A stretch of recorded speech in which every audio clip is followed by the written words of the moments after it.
विद्यार्थी मित्रों, काल आपण एक सामायिक समीकरण सोडवण्याची पद्धत एक अभ्यास केली. चलाचे निरीक्षण करून चलाची किंमत काढणे हे अभ्यास केलं होतं.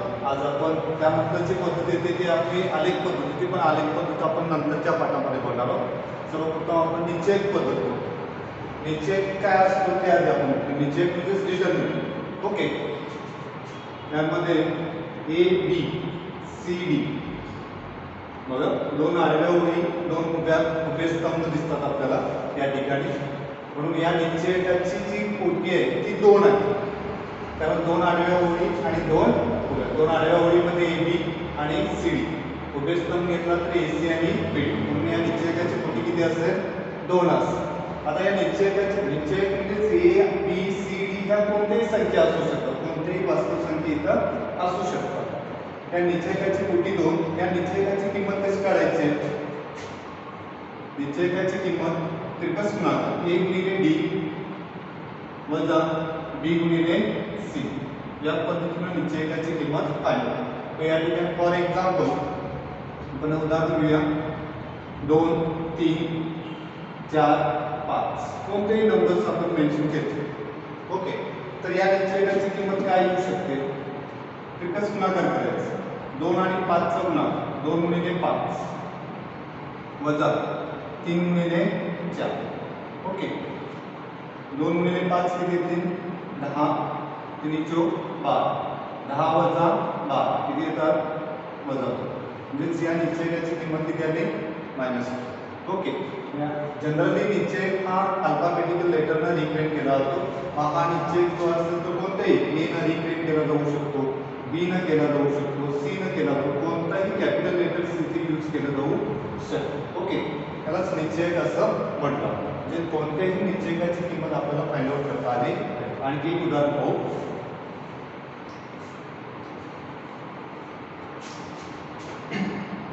बघा, एक निश्चयक आहे -8 वजा 3 2 आणि वजा 4. ओके, या तर या निश्चयकाची किंमत, या निश्चयकाचं नाव काय? डिटरमिनंटचं n.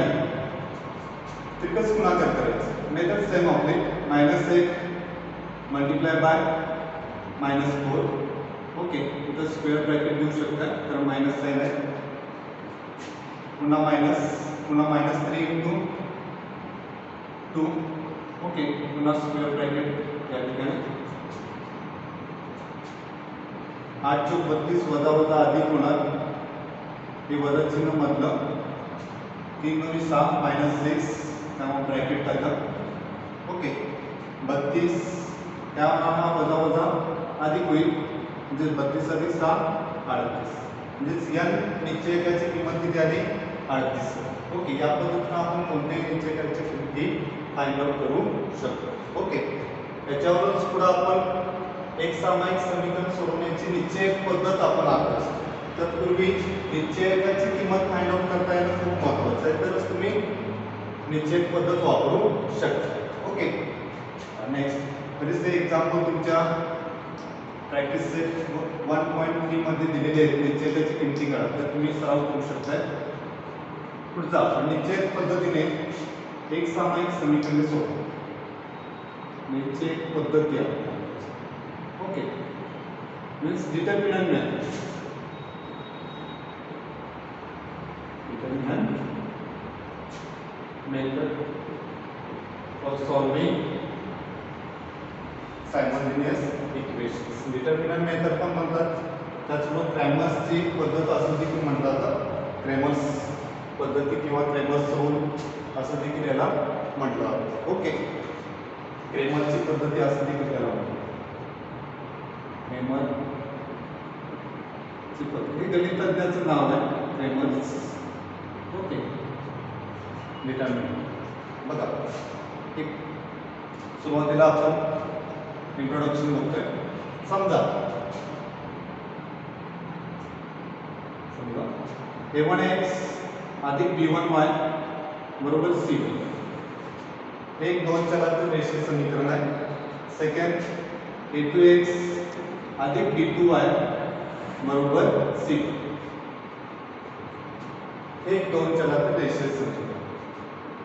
तर दोन्हींचा एकत्रित विचार करतो तेव्हा आपण त्याला एक सामायिक समीकरण म्हणतो. ओके. आता यावरून हे समीकरण नंबर 1 असेल, समीकरण नंबर 2 असेल. ओके. या पद्धतीने तुम्हाला समीकरण दिले जातात. याच्यावरून निश्चयक पद्धत वापरून आपल्याला त्याचे सोल्युशन फाइंड आउट करायचे. त्याच्यावर आधी निश्चयक लिहिता आले पाहिजे. 3 निश्चयक लिहिता आले, d dx आणि dy. तर d काय असतो बघा. d निश्चयक ओके a1 a2 एका खाली आणि b1 b.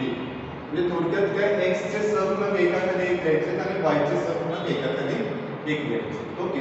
त्यानंतर या d ची व्हॅल्यू फाइंड आउट करायची. म्हणजे मगाशी सांगितल्या पद्धतीने हा तिरकस गुणाकार करून वजाबाकी करून तुम्ही d ची व्हॅल्यू. त्यानंतर dx निश्चय काय असतो c1 c2 म्हणजे कॉन्स्टंट एका खाली एक घ्यायचे आणि b1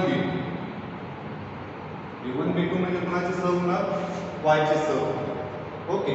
या पद्धतीने हे dx ची व्हॅल्यू घ्यायची. लक्षात ठेवलं पाहिजे म्हणजे एक पाठ असणं आवश्यक आहे. आणि dy निश्चय काय असतो बघ. dy निश्चय a1 a2 म्हणजे x चे सहगुणक आणि कॉन्स्टंट c1 c2 हे ते d dx आणि dy हे 3 निश्चय लिहिता आले तर तुम्ही क्रेमर्सची पद्धत किंवा निश्चय पद्धतीने हे एक्झाम्पल सोडवू शकताय.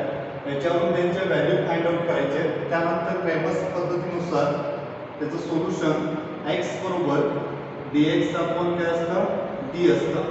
ओके. म्हणजे जी काही जी व्हॅल्यू मिळेल त्याला फक्त ह्या व्हॅल्यूने डिवाइड केला तर तीच काय असेल आपलं x चे उकल असेल आणि y बरोबर काय असेल dy भागिले d असेल.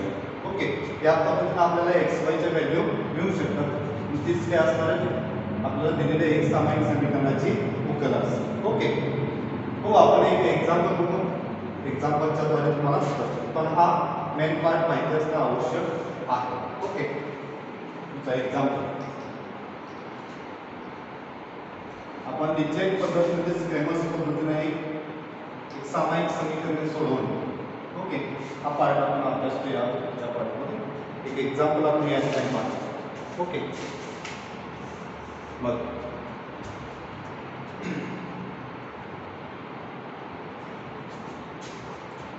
5x अधिक 3y 5x अधिक 3y बरोबर वजा 11 आणि 2x अधिक 4y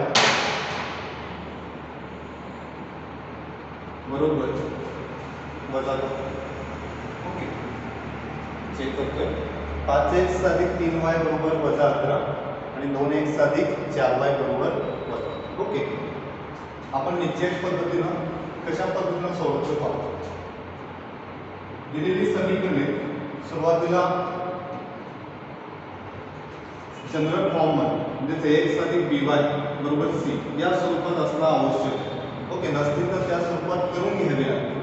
आता या ठिकाणी ऑब्झर्वेशन केला तर इथे 5x 3y आणि स्थिर पद म्हणजे स्टँडर्ड फॉर्म मध्ये दिसतं. हे पण समीकरण या फॉर्म मध्ये आपल्याला दिसतं. त्यामुळे इथं काही आपल्याला कन्वर्शन करत बसायची गरज नाही आहे. ते फक्त एकाकडे एक लिहायचे.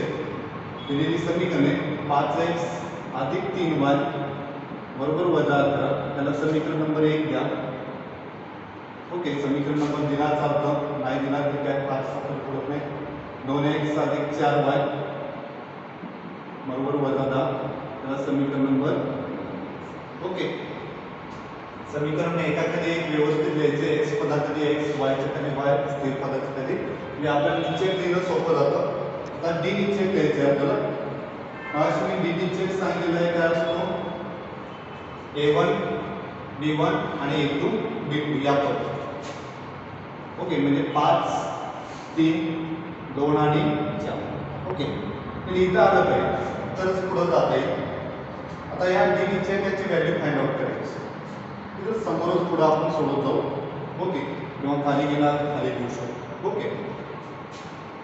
मग d निश्चय 5 गुणिले 4 त्रिकस गुणाकार करायचा वजा 3 गुणिले 2 काय ते d निश्चयाची किंमत पहा. या ठिकाणी 5 20 वजा 6 म्हणजे किती येतील 14. ओके, डी नीचे त्याची व्हॅल्यू आपल्याला 14 मिळाली. आता dx ओके, dx काय असतो, हा a1 a2 झाला, d1 d2 झाला. ओके, हा काय असतो, ओके कॉन्स्टंट पाहिजे वजा 11 आणि वजा 2. ओके, c1 c1 आणि b1 b2 म्हणजेच काय ना 3 आणि 4. लक्षात ठेवा, हा a1 b1 c1 a2 b2 आणि c2 हे दोन पार्ट आहेत. आता पुन्हा तिथं सुद्धा याचा आणि याचा गुणाकार करा. ओके, वजा 11 गुणिले 4. ओके, मायनस 10 मायनस 10 म्हणजे वजा 10. यांचा 11 चौक 44 वजा 44 वजा हे मधलं चिन्ह आहे, हा वजा वजा 10 30 वजा 30 अधिक एक स्टेप वाढवू आपण. ओके, वजा 44 अधिक 30 होईल म्हणजे किती येणार आहे, डिफरन्स आहे आणि डिफरन्स घ्यायचा आहे म्हणजे वजा 14 आहे. ओके, म्हणजे dx आपल्याला किती मिळाला, -14. ओके, त्यानंतर आपण dy फाइंड करू. dy नीचे काय असणार की पार्ट पाहिजे तरच dy नीचे लिहिता येईल. ओके, x चे सहगुणक म्हणजे a1 a2. ओके, एका स्तंभामध्ये म्हणजे किती येणार 5 आणि 2 येतील. आणि त्यानंतर स्लिप पद कोणते, वजा 11 आणि 10 वजा 11 आणि 10. ओके, आता हे पण त्रिकस गुणाकार करून आपण सोडवू शकतो. ओके, त्याच पद्धतीने 5 गुणिले 10 ब्रॅकेट टाका मायनस. ओके, वजा 10 गुणिले 2 5 गुणिले सॉरी वजा 11 गुणिले. ओके, त्यातच 50. ओके, वजा चिन्ह इकडे आहे माझं, 11 गुणिले 22 वजा 22 50 वजा वजा अधिक होईल 22 म्हणजे किती येते इथं. ओके, 72 बरोबर. ओके, त्यातच 50 आपलं काहीतरी चुकलेलं आहे, वजा 11 आणि वजा 10 आहे, मी 10 घेतलेलं आहे इथं वजा 10 पाहिजे. ओके, म्हणजे इथं आपलं साईन चुकलेलं आहे. ओके, इथं वजा 10 पाहिजे. ओके, इथं आता -15 मायनस. ओके, त्या पद्धतीनं वजा 50 अधिक 22 किती येणार आहे. ओके, 28 वजा 28. ओके, चांगलं ऑब्झर्वेशन करायचं कारण डी ची व्हॅल्यू किती आहे 14 आहे म्हणजे 14 च्या मल्टिपल्स मध्ये असण्याची शक्यता जास्त असते, त्यामुळे थोडंसं चेक करायचं आपल्याला. ओके, नेक्स्ट आता क्रॅमर्स ची पद्धत म्हणजे क्रॅमरच्या नियमाप्रमाणे आपण x आणि y ची व्हॅल्यू घेऊ शकतो. आपल्याला d मिळाला डिटर्मिनंट, त्याची व्हॅल्यू मिळाली 14, dx ची व्हॅल्यू मिळाली वजा 14 आणि dy ची वजा 28. मग x बरोबर dx भागिले काय असतो d असतो. dx किती आहे या ठिकाणी वजा 14 आणि d आपल्याला 14 आहे इथं बघू शकता, d 14 वजा 14 भागिले 14 वजा 1. ओके, त्याच पद्धतीने y ची किंमत dy भागिले d. dy किती आहे वजा 28 भागिले 14 येणार d म्हणजे 14 गुणिले 28 वजा 2. ओके, म्हणजे दिलेल्या समीकरणाचे उत्तर जे असेल ते xy बरोबर वजा 1 आणि वजा 2 या पद्धतीने असेल. ओके, बघा पुन्हा एकदा दिलेली समीकरणे सुरुवातीला एकातली एक पण स्टँडर्ड फॉर्म मध्ये x अधिक dy बरोबर c या फॉर्म मध्ये असली पाहिजे. त्यानंतर d निश्चय घेता आला पाहिजे. d निश्चय काय असतो a1 a2 आणि b1 b2 असतो, त्याची किंमत काढायची. ओके, नंतर dx निश्चय घ्यायचा आहे. dx निश्चय काय असतं cb असतो. cb मीन्स कॉन्स्टंट एकाखाली एक आणि y चे सहगुणक एकाखाली एक घ्यायचे आणि पुन्हा तिथं गुणाकार करून dx ची किंमत फाइंड आउट करायची. त्यानंतर dy निश्चय काय असते ओके, एक्सचे सहगुणक 5 2 आणि स्थिर पद एकाखाली एक घेऊन त्याची किंमत फाइंड आउट करायची आणि त्यानंतर एक्स आणि वायची व्हॅल्यू आपण फाइंड आउट करायची. असं दिलेल्या समीकरणाची